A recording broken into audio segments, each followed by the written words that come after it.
Estamos celebrando la jornada de embajadores del origen de la democracia y queremos rendir homenaje al parlamentarismo europeo, surgido en León, España, y reconocido por la UNESCO en 2013.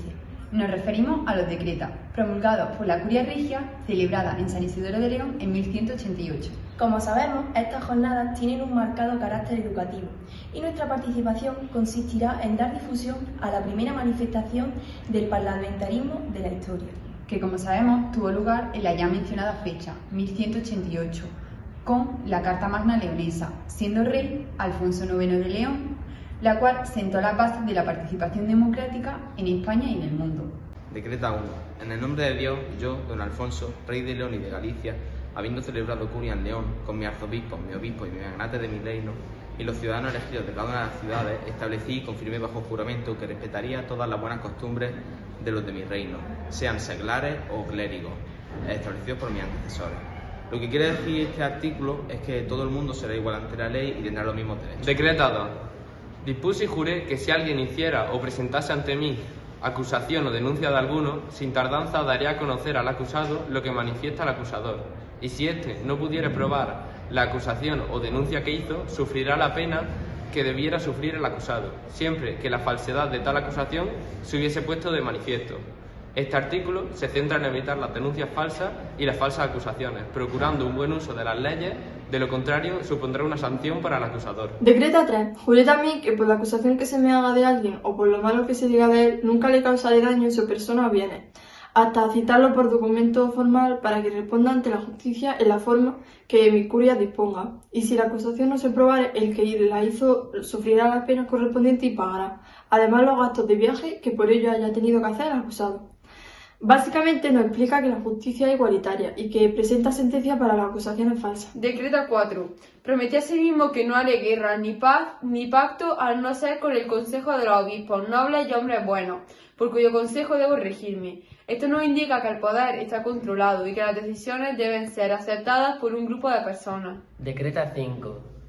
Dispuse también que nadie de mi reino destruirá la casa ajena ni la ocupará, ni vendimiará las viñas, ni talará los árboles de otros. Y si alguien sufre tal agravio de otra persona, que presente la queja ante mí, o ante los señores feudales, o ante las autoridades judiciales. Es decir, que cada uno somos responsables de los actos cometidos. Decreta 6. Prohíbo también firmemente que en mi reino se lleven a cabo reuniones tumultuarias y violentas para pedir, porque la justicia ante mí debe demandarse conforme se ha puesto más arriba. Y quien llevara a cabo reuniones de tal carácter será castigado con el pago del doble del daño que haya causado y perderá mi benevolencia y beneficio, así como las tierras si de mi parte poseyera alguna. Con esto quiere decir que no aceptará demandas pedidas de forma agresiva y promueve solicitarlas de forma formal y civilizada. Decreta 7. Dispuse también que nadie debe atreverse a ocupar violentamente lo que estuviera en posesión de otro, ya sea mueble o inmueble, y si esto hiciere, restituirá el doble al que sufrió tal violencia. Esto implica que quien ocupe una posesión ajena será multado.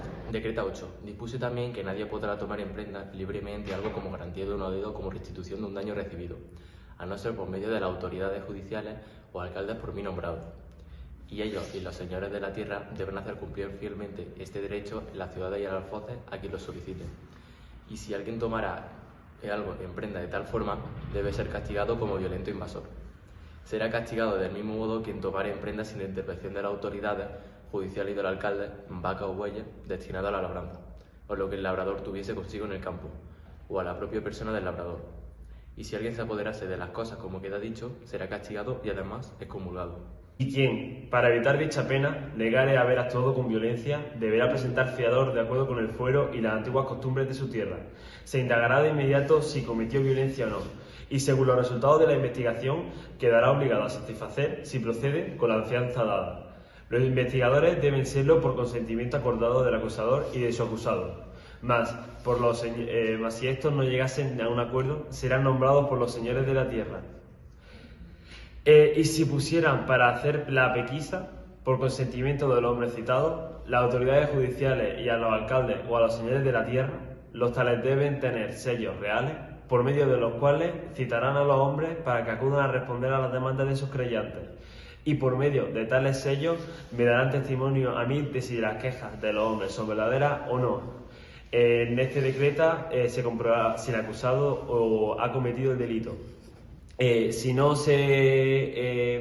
ha cometido el delito, si no se ponen de acuerdo el acusado y el acusador, será la autoridad judicial que determine al culpable. Decreto 9. Decreté que si alguna de las autoridades judiciales denegara justicia o se demorase más de 3 días, el demandante presentará testigos y las autoridades o los alcaldes deberán costearle el doble, tanto de su demanda como de las cotas, y si se demuestra que es verídico. Esto significa que cualquier persona tiene derecho a un juzgado, y si no es así, deberán pagarle el doble. Decreta 10. Añadir que nadie impugnará a las autoridades judiciales ni les arrebatará las prendas, garantía de deuda o restitución de daño, cuando no quisiera cumplir con la justicia, y si tal cosa hiciese, estará obligado a devolver el daño de la demanda y de las costas. Se refiere al respeto a los poderes judiciales, impidiendo que cualquier persona esté por encima de ellos, y en caso de que no respeten las consecuencias serían las siguientes: pagar a las autoridades judiciales 60 sueldos, y además pagarán al señor de la tierra y a las autoridades judiciales 100 maravedíes, y si el reo o deudor no pudiera pagar, se le anexarían todos sus bienes. Y si alguna de las autoridades judiciales sufriera daño al acusado, tendría que pagar por el daño causado, y si alguien matase a la autoridad judicial, será tenido por traidor y alevoso. Decreta 11.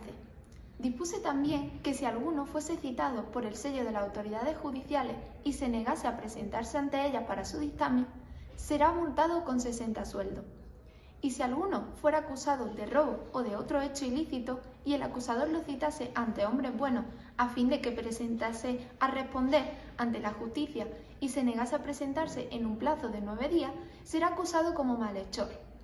Y si fuera noble, perderá el rango de los 500 sueldos, y el que lo prendiere hará justicia de él sin responsabilidad alguna, más que en el caso de que se enmendase y satisfaciera a todos los demandados, recuperará ese rango de los 500 sueldos.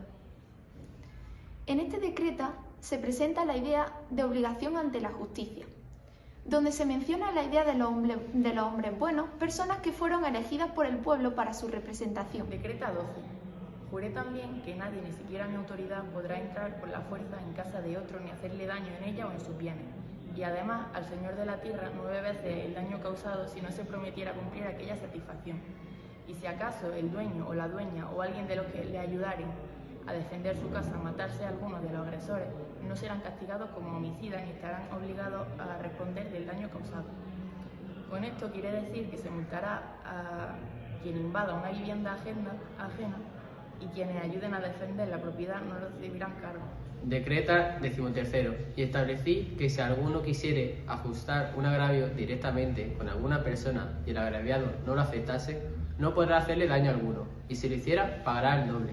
Y si además lo matare, será declarado alevoso, es decir, no se admitirán provocaciones. Decreta 14.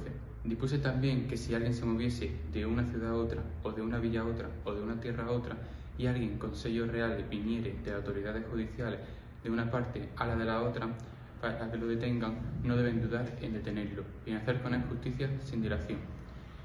Y si tales autoridades judiciales no hicieren tal cosa, deberán ser castigadas con la pena que debía merecer el malhechor. Esto lo conocemos como extradición. Decreto número 15. Prohíbe además que nadie que posea bienes por los que le paga foro los entregue a ningún establecimiento eclesiástico. Esto hace referencia a la prohibición de donaciones a la Iglesia a fin de que no se pudiera enriquecer.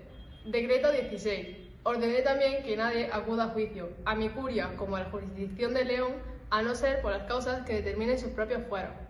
Esto hacía referencia a la reivindicación de los fueros de León como propios del mismo reino y en los cuales se aplicaría la jurisdicción. Decreto 17. Todos los obispos, los caballeros y los ciudadanos confirmaron con juramento ser fieles a mi consejo, a fin de mantener la justicia y así conservar la paz en mi reino.